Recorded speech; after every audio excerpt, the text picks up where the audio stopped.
ओम श्री सनातन धर्म देवाय नमः। नमस्कार। कक्षा संख्या 34 और हमारी पुस्तक है मनुस्मृति जी। हमारा उद्देश्य है धीरे धीरे सनातन धर्म जी को राम जी की कृपा से समझना। प्रयोग पुस्तक है मनुस्मृति ही, काशी संस्कृत ग्रंथमाला 114, चौखंबा संस्कृत भवन वाराणसी। हर श्लोक के बाद कुल्लूक भट्ट जी भगवान का भाष्य पढ़ा जा रहा है। यन्मूर्त्यवयवा सूक्ष्मास्तस्येमान्यश्रयन्ति षट् तस्माच्छरीरमित्याहुस्तस्य मूर्तिं मनीषिणः। अध्याय नंबर 1 और श्लोक नंबर 17। अच्छा जी, तो ये जो आज हम श्लोक करेंगे ये बड़ा महत्वपूर्ण है। क्यों? क्योंकि ये हमें ये बताएगा कि ये सारा जगत मूर्ति है। मूर्ति माने आकार है। किसका? परम सत्य का। और कैसे ये सूक्ष्म जो विकार हैं भगवान के, उनसे ये बना है। और क्यों इसको शरीर कहते हैं, तो इसको समझने के लिए पहले हम इस सृष्टि क्रम को समझ लेते हैं जो पहले बताया गया है। तो ध्यान रहे कि मनुस्मृति जी में मनु जी से ऋषियों ने धर्म के विषय में पूछा था, लेकिन मनुस्मृति जी ने, जैसा हम सोचते हैं कि धर्म का मतलब है डूज एंड डोंट्स, कर्तव्य अकर्तव्य क्रियाएं, लेकिन मनु जी ने ऐसे नहीं किया। उन्होंने सबसे पहले आत्मज्ञान का प्रतिपादन करना आरंभ कर दिया। उन्होंने ये बताया कि आत्मज्ञान सबसे महत्वपूर्ण धर्म है और इसी धर्म को पूरा करने के लिए, इसके योग्य बनने के लिए जो बाद में कर्तव्य अकर्तव्य बताया जाएगा। आप कर्तव्य का पालन करें, अकर्तव्य का पालन ना करें, इस प्रकार जो जीवन जिएगा वो इस आत्मज्ञान को प्राप्त करने के लिए योग्य बनेगा। अब हम देखें कि ये कैसे आत्मज्ञान बताया जा रहा है। देखिए, सबसे पहले कहा जा रहा है पुरुष। ये सारी सृष्टि पुरुष से आरंभ होती है। पुरुष का मतलब मैन, आदमी नहीं है। पुरुष का अर्थ है जो पूर्णात् पुरुषः, जिसके द्वारा ये सारा जगत, मूर्ति, शरीर पूर्ण है।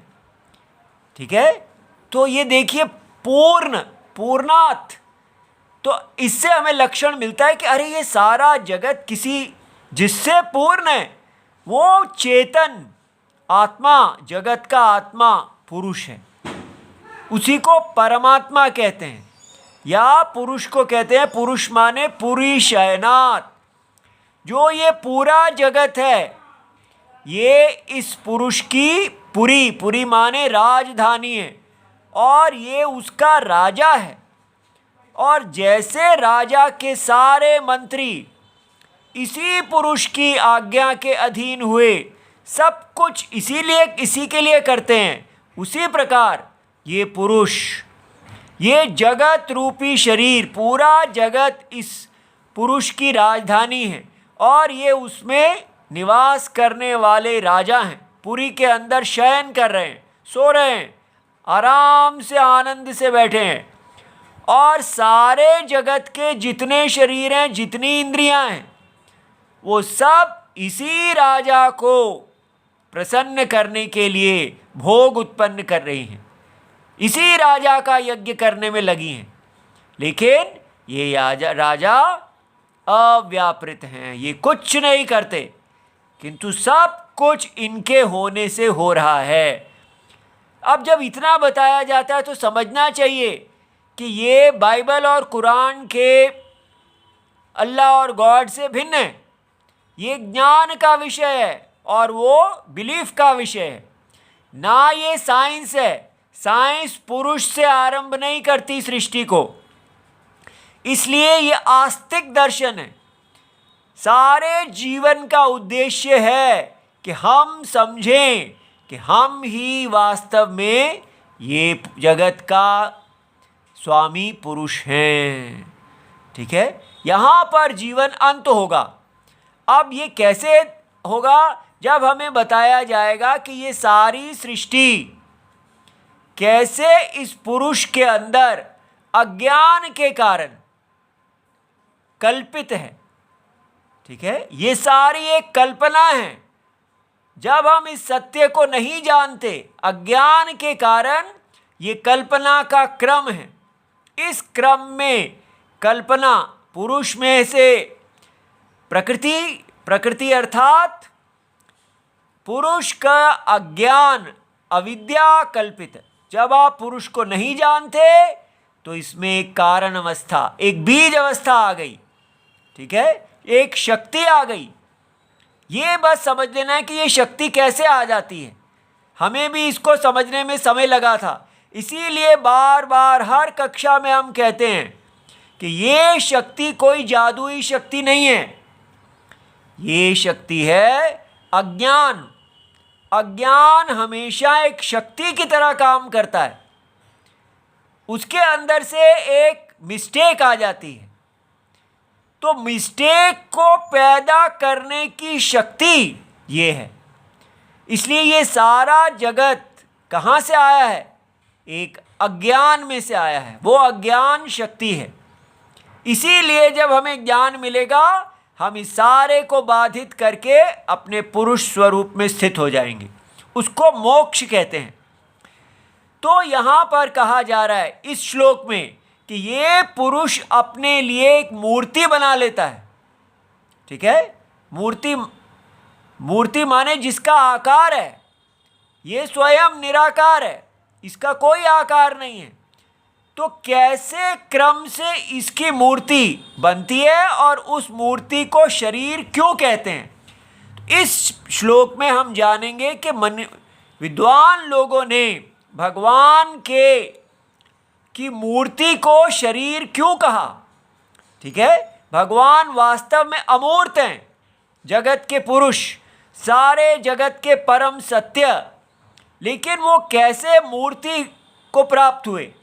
देखिए, तो पहले अज्ञान, जैसे रस्सी के अज्ञान की स्थिति, तो दृष्टांत में समझना है। और यहाँ पर अज्ञान में तो ये प्रकृति आ गई, शक्ति आ गई। इसको त्रिगुणात्मिका, माया, बीज, शक्ति, अविद्या, ये सारे शब्द कहते हैं। और इसके अंदर से जैसे रस्सी के अज्ञान में से सांप निकलता है, तो क्या निकला? महत। तो महत कौन है? बुद्धि। ये सारे के सारे जगत की ये बुद्धि है, ये एक आदमी नहीं है। याद रहे, पुरुष सारे जगत के पुरुष हैं, सारे जगत में वो व्याप्त आत्मा है, सारे जगत को पूर्ण करने वाले। तो इसलिए इसको समझना है कि सारे जगत को इस प्रकार एक मूर्ति के रूप में दिखाया जा रहा है। ये आस्तिक दर्शन है। देखिए कैसे हम हिंदू वेद से जब पढ़ते हैं तो हम पूरे जगत को पुरुष की मूर्ति देखते हैं। मंदिर में जो एक मूर्ति है राम कृष्ण इत्यादि की, वो एक मूर्ति है, वो अवतार रूप है। लेकिन ये पूरा जगत ही भगवान की मूर्ति है, ऐसा पढ़ाया जा रहा है। तो पहले आपने देखना है कि ये देखिए, ये शुद्ध पुरुष है और ये प्रकृति की अवस्था है। इसको समझना है सुषुप्ति। हर चीज अनुभव में आप देखेंगे, सुषुप्ति में ये सारा जगत बीज अवस्था में होता है और आपको कोई भी जगत का कुछ नहीं दिखता, सब कुछ सोया हुआ है, जैसे अव्यक्त अवस्था। अब उसी को हम एक व्यक्ति की सुषुप्ति को जानते हैं। इसको समझने के लिए आपको सारे जगत की सुषुप्ति समझनी है, ठीक है। उसमें से निकले ब्रह्मा जी, वो कौन है? सारे जगत की बुद्धि। तो ब्रह्मा जी की बुद्धि के अंदर ही सबकी बुद्धि है, चाहे कुत्ते की बुद्धि, बिल्ली की बुद्धि, और अमेरिकन की बुद्धि, भारत वालों की बुद्धि, चिड़िया की बुद्धि, कोई भी, कितने भी प्राणी हैं, उन सब की समष्टि बुद्धि। कैसे हमारे देश में विज्ञान और अध्यात्म को अलग नहीं किया जाता था, ये क्या अब आप रिलीजन पढ़ रहे हैं, अब आप साइंस पढ़ रहे हैं, ऐसे साइंस पढ़ाई जाती थी कि ब्रह्मा जी जो चतुर्मुख ब्रह्मा हैं, वो जगत की बुद्धि हैं, वो देवता हैं सबसे बड़े, उनका नाम बताया गया पितामह, वो सारे जगत के पिता हैं। माने पुरुष ने, भगवान ने ही अपने आप को अविद्या कल्पित माया से महत तत्व बना लिया, जगत की बुद्धि, जगत का प्राण बना लिया। अब ये आप देखेंगे कि हम सबके शरीर में ये ब्रह्मा जी हैं। अब इसी भगवान ने, ब्रह्मा जी ने अपने आप को अहंकार के रूप में परिणित किया। ये परिणाम कैसे हो रहा है? जैसे रस्सी में से अज्ञान के कारण सांप, बिना विकार के ये हो रहा है। इसीलिए जब हम ध्यान करते हैं, बैठते हैं, तो हम अपने अहंकार को जब शांत कर लेते हैं तो हम केवल प्राण में पहुंच जाते हैं, और उसको भी शांत कर लें तो हम सुषुप्त में पहुंच जाते हैं। उसके पीछे भी हम तत्व से देखें तो केवल निरुपाधिक पुरुष है। ये सारी कल्पना को हम पीछे जा सकते हैं। तो इस प्रकार ये देखिए, ये हमारा मेंटल, साइकोलॉजिकल, जिसको ये साइंस बोलती है, लेकिन ये महत में से अहंकार की उत्पत्ति हुई। ये शंकर जी हैं, सारे जगत का अहंकार। अब इन्हीं के अंदर ही हम छोटे छोटे जीव हैं, हम सारे, हमारे छोटे छोटे अहंकार पूर्ण अहंकार के अंदर हैं। इसलिए हम शंकर जी में शरण ले सकते हैं, ब्रह्मा जी में शरण ले सकते हैं, समस्त पुरुष में। और ये सारे पुरुष का ही रूप हैं। नारायण जगत की आत्मा ही ब्रह्मा जी हो गए अहंकार, और शंकर जी हो गए। लेकिन अभी तक उनकी मूर्ति नहीं आई है, ये सब अमूर्त है। और आप देख सकते हैं, आपका अहंकार की कोई मूर्ति नहीं है, बुद्धि की कोई मूर्ति नहीं है। फिर इसके अंदर से, क्योंकि ये अविद्या कल्पित माया है, तो इसमें हर चीज़ सात्विक, तामसिक और राजसिक है। तो इसके सात्विक रूप में से अहंकार का जो है 11 इंद्रियां, कैसे? जैसे रस्सी में से सांप, सब माया रूप से आ रहा है। तो 11 इंद्रियों में कौन सी हैं? ज्ञान इंद्रियां और कर्म इंद्रियां। 5 ज्ञान इंद्रियां, तो श्रोत्र, त्वचा, चक्षु, रसना, घ्राण, ठीक है। कान की इंद्री, अभी मूर्ति नहीं आई है, याद रहे, शरीर बना ही नहीं है, ये सब अमूर्त हैं, ये अमूर्त सृष्टि चल रही है, ठीक है। तो कितना कुछ सूक्ष्म है। पुरुष जो है उनकी तो बात ही क्या करनी, वो तो चेतना है, दृष्टा है, और ये सारा दृश्य है। लेकिन दृश्य में भी मूर्ति नहीं है, अभी दृश्य भी अमूर्त है। यहाँ तक 5 ज्ञान इंद्रियां अमूर्त हैं, ये मूर्ति को प्रकाशित करती हैं, इनकी कोई मूर्ति नहीं है। इसी प्रकार आपकी त्वचा, ये वाक, पाणी, पाद, पायु, उपस्थ, ठीक है, माने वाणी, हाथ, पैर, और जो मल त्याग की इंद्री है और प्रजनन की इंद्री, ये जिनको जो जिससे हम क्रियाएं करते हैं, ये भी सूक्ष्म है, याद रहे, ये इनकी कोई मूर्ति नहीं है। फिर मनस, मन, ये भी सूक्ष्म है, ये इसको उभय इंद्री कहते हैं, ये इन दोनों के पीछे है, ये कर्म भी करता है और इनके पीछे रह के ज्ञान को देखता है, इसलिए ये 11 हो गए। तो इस प्रकार अहंकार का सात्विक अंश जो है वो 11 इंद्रियां रूप में माया रूप से परिणित हुआ। ये सब अपने शरीर के अंदर देख सकते हैं हम कि कैसे हमारा शरीर बन रहा है। अभी तक केवल सूक्ष्म अमूर्त अंश बना है। अब ये देखिए, इसी अहंकार का जो तामस अंश है, माने इसके अंदर चेतना नहीं होती, अस्तित्वम है लेकिन चेतना इसमें आती है, इसलिए ये सात्विक है। और ये चेतना जो इसमें है वो प्रकाश रूप जानने वाली नहीं है, ये शरीर जाना जाता है। तो इसमें से पंच तन्मात्र, तो शब्द स्पर्श रूप रस गंध, इसी से याद कर लेना, ऐसे ही बोलना हमेशा, शब्द स्पर्श रूप रस गंध। शब्द जो है वो आकाश का गुण है, स्पर्श वायु का गुण है मुख्य गुण, रूप अग्नि का गुण है, रस जल का गुण है और गंध पृथ्वी का गुण है। लेकिन जब ये लोग इनका बनते हैं तो आकाश का मुख्य गुण शब्द, तो वायु में शब्द और स्पर्श दो होंगे, वायु दो गुणों की होती है, अग्नि में ये तीन गुण होंगे, शब्द स्पर्श रूप, दो पीछे के कारण के, ये दिखाने के लिए कि कारण आकाश से वायु आती है, वायु से अग्नि, अग्नि से जल, जल से पृथ्वी, हर चीज अपने अपने कारण से आ रही है, एक कारण क्रम है। पुरुष से प्रकृति, प्रकृति से महत, महत से अहंकार, अहंकार से इंद्रियां, फिर अहंकार से ये पांच तन्मात्र, इसी क्रम से। अब इसके बाद ये पांच जो हैं ये आपस में मिलके स्थूल बन जाते हैं।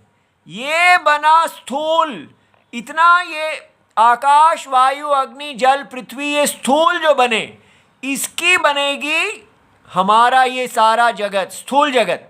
ये आपको समझ में आ गया? जिसको हम साइंस कहती है ये केवल कार्बन हाइड्रोजन नाइट्रोजन है, वो इस प्रकार देखती ही नहीं आकाश वायु अग्नि जल पृथ्वी। ठीक है, तो कितना अंतर है।